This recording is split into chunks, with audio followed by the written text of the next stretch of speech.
Gente, eu sou a Elga. Eu estou há 22 anos na indústria de alimentos. É uma paixão imensa. Na Mondelez, eu cuido de 3 áreas. Então, eu sou responsável pela área de relações com o governo, sou responsável pela área de ESG e pela área de comunicação também. Bem, gente, eu queria começar falando sobre essa sigla, né? Sobre o ESG, o que significa para a Mondelez, e eu acho que além muros, né?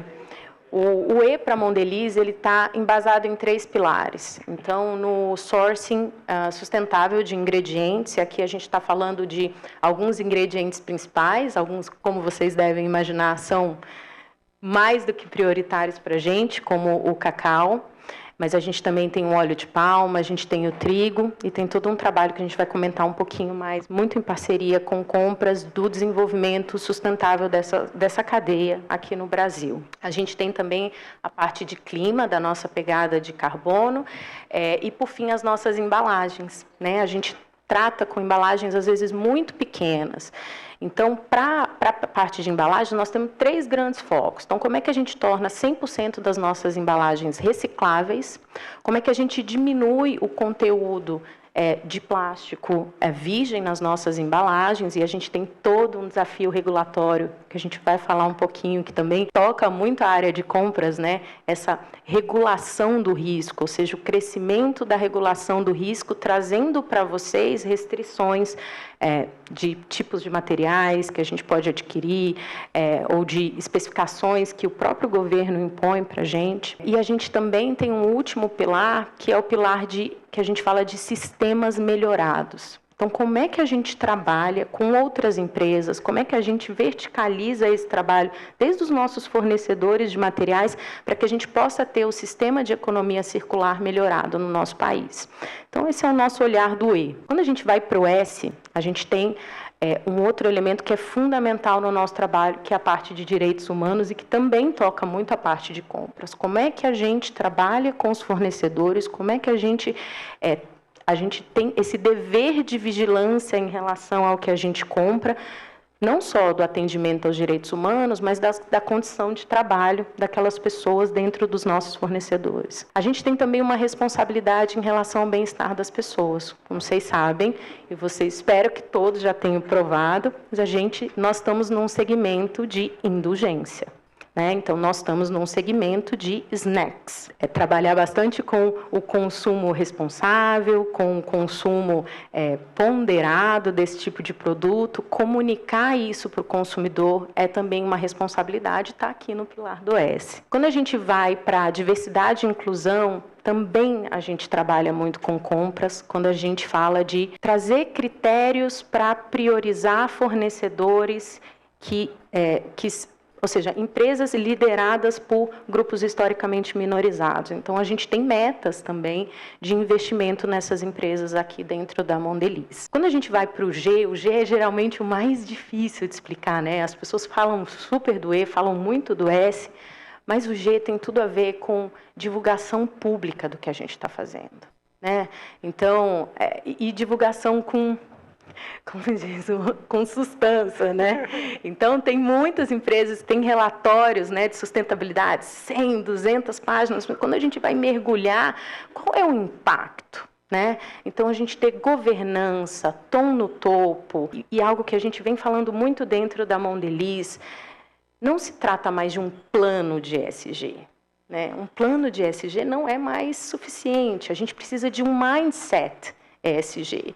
Então, pensar ESG e usar o ESG para fazer trade-off, com recursos escassos, onde é que você vai alocar teu tempo, onde é que você vai alocar teu dinheiro, porque é investimento, porque volta. Né? Mas eu acho que você tem umas perguntas. Não, aí, tenho. A gente vai, né? Porque advogado, quando começa a falar... Não, né? se preocupa não. Porque assim, acho que o importante que a gente traga aqui é um público de compradores e que precisa entender muito bem como conectar essa agenda prática do ESG dentro do nosso dia a dia. Entendi muito bem a sigla, entendi muito bem o papel da área, mas minha primeira pergunta, antes de entrar sobre a fundo de compras, mas fala muito sobre ESG como tendência. O aumento de ESG, as empresas estão chacoalhando por ESG. O que é ESG? Então, assim, para mim na sua visão, você acha que isso é uma tendência? Você acha que só estamos sendo pressionados para fazer ESG, para olhar para as nossas cadeias? Como que você enxerga tudo que tem se falado sobre ESG hoje nas empresas e na mídia? Não é uma tendência, né? A gente está falando de um redesenho da economia, né? A gente está falando de um redesenho de uma forma de pensar e de um aculturamento, né, de uma mudança cultural que a gente precisa internalizar nas organizações. Então, eu sempre digo que não basta uma matriz de materialidade dentro das empresas. A gente precisa de uma matriz de intencionalidade. Ou seja, a gente precisa trazer a intenção, desde o presidente da companhia até, né, o novo funcionário no dia do onboarding, ele precisa entender que aquela empresa tem uma materialidade, que ela tem compromissos públicos e que ela tem metas para atingir. Isso é muito importante. A gente não pode falar de ESG ou de ESG sem metas claras, compromissos públicos atingíveis, smart, né, como todos. Então, a área de ESG tem as mesmas metas que a área de compras, que a área de vendas. Então, não é uma tendência, é um redesenho da nossa sociedade, é um redesenho da nossa economia e precisa ser um mindset dentro das organizações, Gilson. E eu te trago eu lembrei até de um dado que saiu de um estudo que a gente fez junto com a Lincana, que 44% dos millennials declararam que não trabalhariam em empresas que não tivessem práticas de responsabilidade social. Então, não é uma tendência, algo que precisa ser aplicado e a gente precisa ver com que essa evolução aconteça na prática. Como eu falei, mecanismo de análise de trade-off, de tomada de decisão, mas de atração de talento e retenção de talentos. Então, trabalhar para uma empresa que tem... Ontem, a gente trouxe um PMO novo para trabalhar num dos nossos programas em ESG. Ele falou, olha, eu estava com... E os millennials são assim, eu estava com 3 propostas, mas essa aqui ganhou meu coração. Eu falei, vai para a Bahia, vai ver o programa acontecendo, né? E ele voltou da Bahia e falou, poxa, eu fiz a decisão, tomei a decisão certa, tocou meu coração o que a gente está fazendo lá na Bahia, transformando mesmo a vida daquelas pessoas.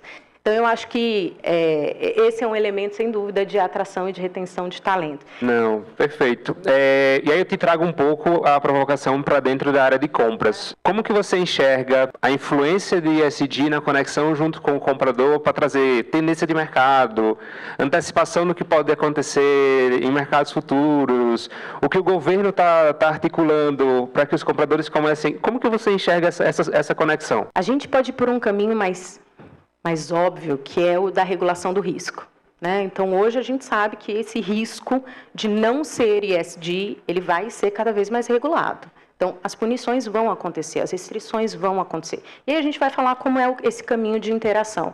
Mas tem um caminho também, que eu gosto muito de falar, e eu vou tomar a liberdade de falar dele primeiro, que é o da construção coletiva com os nossos fornecedores, com os nossos parceiros, com os nossos concorrentes, e aí a gente separa, né, o que é competitivo e o pré-competitivo. Então, vocês estão numa arena competitiva, né? Então, eu estou competindo pelo melhor fornecedor, com as melhores práticas, mas a gente pode fazer, e a gente faz parceria aqui, para uma arena diferente, que é uma arena pré-competitiva, em que a gente vai olhar, ok, quais são os problemas, os desafios que a Mondelez tem, que a Nestlé tem, que a Mars tem, que a Ferrero tem, todas essas empresas junto, como é que a gente traz todos os nossos fornecedores ao mesmo tempo para pensar soluções coletivas, né? Então, vou dar um exemplo do cacau.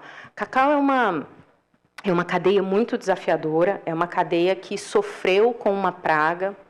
Não sei se todos aqui sabem a história, mas nos anos 80 o Brasil teve uma praga que ainda permanece, que se chama vassoura de bruxa, e foi um divisor de águas, né, na cadeia do cacau, e muitos produtores ainda, né, sofrem com as consequências dessa praga.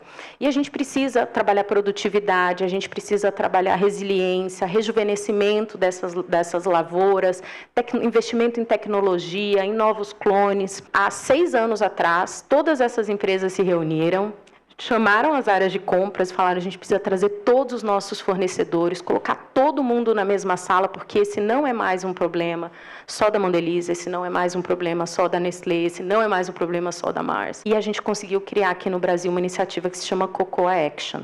Então, hoje, todas essas empresas estão reunidas com um orçamento único, com uma governança única, trabalhando para aumentar a produtividade por hectare dessas lavouras, prestando assistência técnica coletiva, que é uma coisa também difícil às vezes de pensar, né? Como é que essas empresas concorrentes estão colocando o mesmo investimento, sendo que no final do dia eu não sei se essa amêndoa vem para mim, né? Eu estou ali colocando o investimento, mas não necessariamente essa amêndoa vem para mim. Mas no final do dia, a gente sabe que essas iniciativas pré-competitivas, elas nos ajudam à escala, então elas avançam, aceleram o passo que precisa ser equalizado. Não é uma questão só de reputação, né? Então a gente vê o efeito na prática. A gente consegue atingir mais produtores, a gente consegue aumentar investimento em pesquisa e inovação, que é um super gap que a gente tem aqui na cadeia do cacau.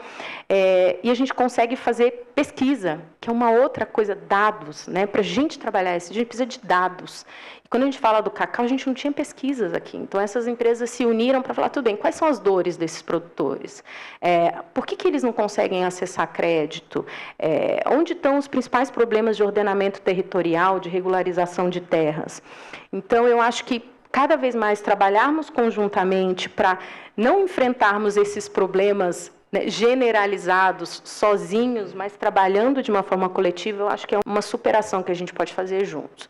Mas quando a gente vai para a regulação do risco, aí eu também acho que tem uma parte muito legal das áreas corporativas, é que hoje a gente já tem mecanismos, a gente já tem tecnologia para fazer o que a gente chama de escanear o horizonte, né? Então, a gente consegue ir lá na academia, olhar as pesquisas, por exemplo, restrição de uso de um defensivo químico. A gente consegue identificar lá na academia pesquisas que estão acontecendo, tendências que podem nascer, que podem chegar, né, até o gestor público, para a gente poder trabalhar com esse gestor público uma legislação que seja smart também, uma legislação que atenda a conceitos de impacto regulatório.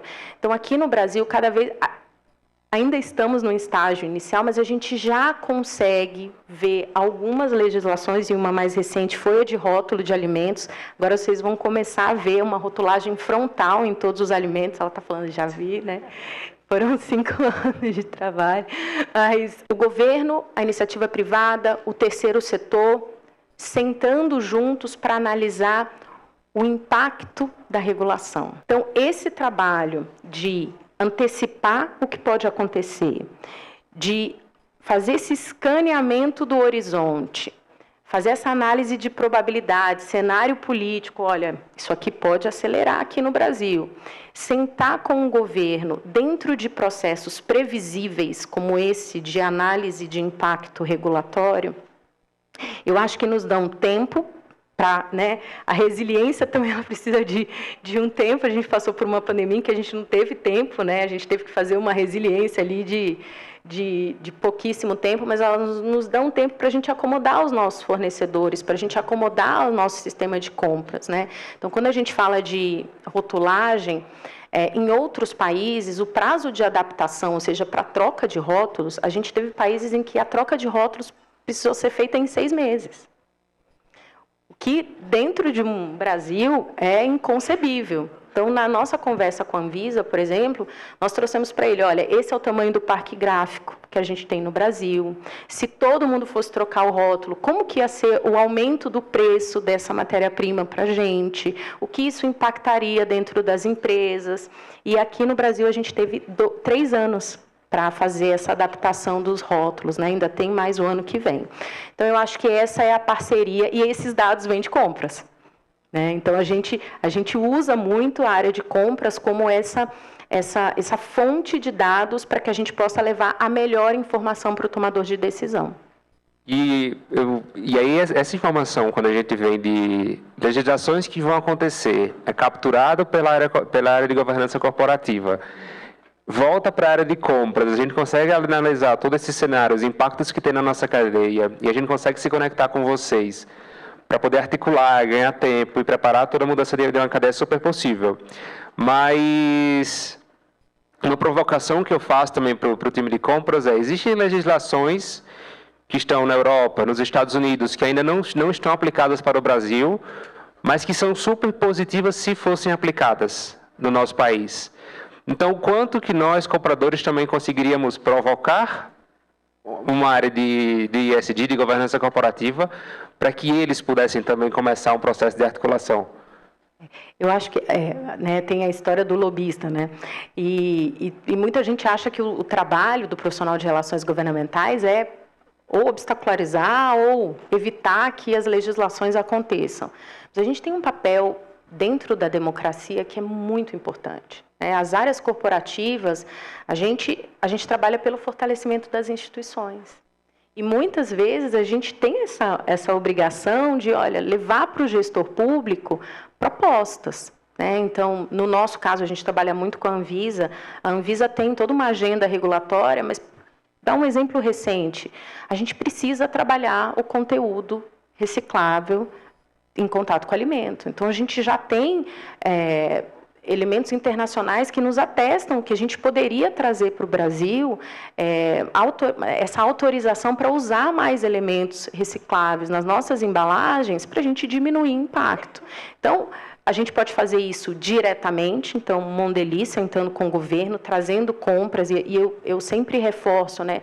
A gente aqui eu gosto de falar, a gente coloca a pessoa certa, no local certo, no timing certo, com o speech certo, mas quem entrega a mensagem é a área de compras. Por isso, essa capacitação, estar cada vez mais à vontade para interagir com os gestores públicos, eu entendo que é um capability do comprador do futuro também. Né, de estar cada vez... E a Brasília mesmo, né, explicar as diferenças. A gente fez muito isso em rotulagem, né, eram auditórios assim, em que a gente discutia compra de embalagem com a Anvisa. Mas voltando ao que eu estava falando, eu acho que sim, desenvolver essa capability de estar junto e de propor esse tipo de alteração. Então, a gente pode fazer isso diretamente, e a gente pode fazer isso por meio das associações de classe.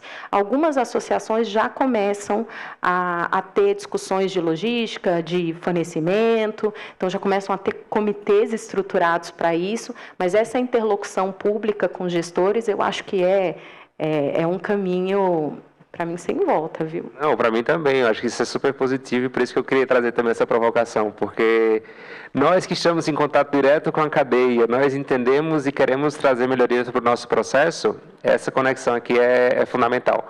Não tem como o profissional corporativo entender de compras, de logística, de vendas, é sempre eu sempre falo que é um telefone sem fio que não funciona. E o gestor público, a gente às vezes tem essa visão do gestor público como com alguns obstáculos, né, que são até culturais, mas tem muita gente boa na administração, muita gente que quer fazer política pública de qualidade, que quer entender impacto, que quer mudar mesmo. Então, eu acho que identificar essas pessoas, saber mapear, e esse também é um trabalho corporativo, de colocar vocês com a pessoa certa, mas a gente tem, sim, esse papel também de propor alterações. Perfeito. E quando a gente olha para a cadeia de fornecimento, para os nossos fornecedores, como que você acredita no nosso papel como empresa em potencializar ESG na cadeia de fornecimento? Eu acho que vou trazer um exemplo, né? Eu acho que a gente tem vocês, né, tem uma atuação direta, por exemplo, quando a gente fala de diversidade e inclusão. Como a gente pode trazer preferência para fornecedores ou empresas que sejam lideradas por grupos historicamente minorizados, mulheres. Na Mondelez, a gente tem uma meta de investimento financeiro nessas empresas, então, até 2024, nós vamos investir $1 bilhão em empresas lideradas por grupos historicamente minorizados e mulheres. A gente já está em $600 milhões. Aqui no Brasil, a gente tem metas também para investir ou para contratar essas empresas. Eu acho que esse, por exemplo, é uma ação imediata que a área de compras pode trazer para a mesa, mas além do pré-competitivo, ou seja, além de engajar os nossos fornecedores nas iniciativas da companhia, mas também essa sinergia no trabalho da regulação do risco, para que vocês possam fazer melhores contratos, melhores prospecções, já antecipando o que vai acontecer, o que pode acontecer. Eu falo muito assim, que a força de várias empresas move algo. Então, quando a gente fala da agenda de ESG para potencializar fornecedores também, a gente está falando sobre... Existe alguém cobrando ele disso. Então, quanto mais outras empresas entrarem nas agendas e começarem a influenciar os fornecedores a mudar a forma de trabalho deles, a trazer mais meio ambiente, social, sabe? A gente muda as cadeias. Para a diversidade e inclusão, Elga, é isso. Acho que começa com as empresas, todo mundo vai aprendendo, mas não é sobre diferencial, não é apenas um diferencial competitivo. Eu não queria que as pessoas entendessem como isso. Todo mundo ganha. É um trabalho de todo mundo, não é a Mondelez que está querendo fazer essa agenda acontecer. Acho que o processo aqui é realmente caminhar juntos. E, de novo, gente, para mim, a gente fala muito de ESG atrelado aos riscos, né? O risco do carbono, o risco. ESG é uma agenda de investimento para as empresas. ESG é retorno na veia, né? É a percepção não só reputacional, mas é de colocação da tua empresa no contexto dessa nova economia. E isso volta para a empresa, volta em investimento. Hoje, quando a gente pensa nos trilhões dos fundos que existem aí, atrelados a critérios de ESG, isso é dinheiro que volta para as empresas, né? E também é essa responsabilidade que a gente tem por existir nesse planeta. Todos nós estamos aqui juntos. Então, a gente tem essa responsabilidade também de existência e de equalizar uma crise e uma situação, principalmente ambiental, mas também social, que é urgente, né? Então, não cabe mais omissão. O ESG não vai passar porque não cabe mais omissão em 2022, em 2023, e eu acho que esse é o papel também da área de compras. Como é que eu sou parte da solução de questões tão complexas? Aqui no nosso Brasil, por exemplo, a questão de condições de trabalho, de direitos humanos, quando a gente fala das cadeias agrícolas, tem um exemplo durante a pandemia. Nós estamos todos remotos, como é que a gente continua conversando com esse pessoal que está no campo, né? Como é que a gente leva para eles as informações de saúde, e aí juntos pensamos, gente, rádio, vamos fazer programetes de rádio, porque... óculos já caiu umas 4 vezes.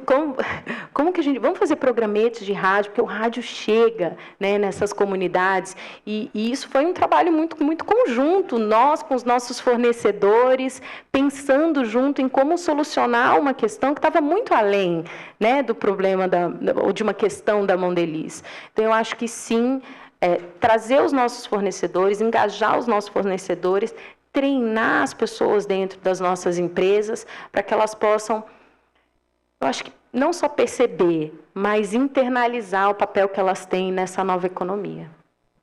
Boa, só para fechar também, trazer alguns outros dados. Tem uma pesquisa que fala que 49% de pessoas que foram entrevistadas e sabiam que essa empresa praticava responsabilidade social, falava que compraria os produtos. Então, traz também o desejo de compra. Empresas que investem em ESG têm 15% a mais de retorno no processo de vendas.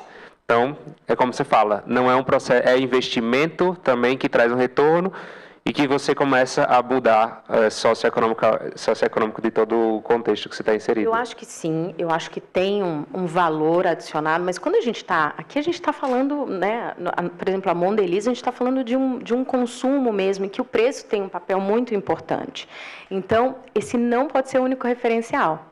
Porque, independente de a gente não conseguir cobrar R$1 a mais pelo produto, nós vamos fazer, porque é o certo, né? Então, aqui na Mondelez, a gente tem empoderar as pessoas, né, para consumir o snack certo, no momento certo, feito da forma certa. Então, ESG para a Mondelez não é um plano, está dentro do nosso propósito, fazer o certo. Então, eu acho que sim, tem, para algumas categorias, a gente sim consegue fazer essa conversão do valor na ponta, para outras não. E está tudo bem, porque o ESG não vai passar, porque não cabe mais omissão das empresas no mundo em que a gente vive hoje. Perfeito.